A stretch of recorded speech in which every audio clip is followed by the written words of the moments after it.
Hello, welcome back our YouTube channel GSR के लवानिया। आज हम इस वीडियो में बात करने वाले हैं क्वेश्चन नंबर 5.16।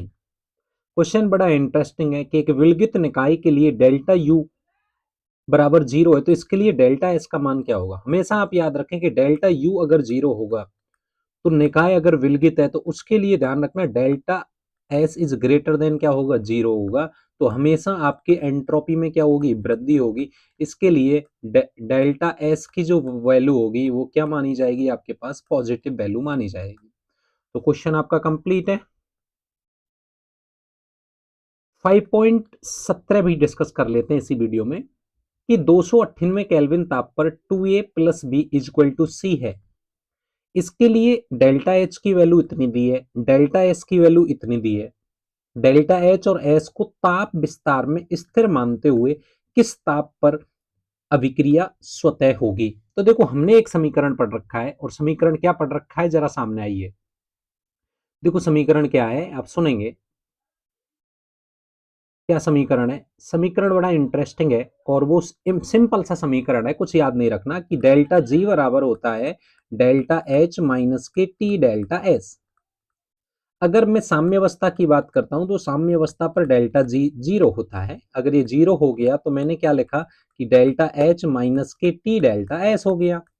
अगर मैं यहां से टेम्परेचर की वैल्यू निकालू तो इधर आ जाएगा, तो आपको पता लग गया कि डेल्टा एच डिवाइडेड बाई क्या हो गया, डेल्टा एस आ गया। तो देखो डेल्टा एच की वैल्यू दी है, कितनी है, डेल्टा एच की वैल्यू अपने पास दे रखी है। और क्या दे रखी है वैल्यू डेल्टा एच की, ऊपर लिख लेते हैं इस समीकरण को। टेम्परेचर बराबर क्या हो गया, delta H divided by delta S. इसकी वैल्यू दी है 400 किलो जूल, है ना। और क्या दिया है, मोल इनवर्स दिया है, डिवाइडेड बाई, और एस की value 0.2 kilo joule mole inverse दिया है।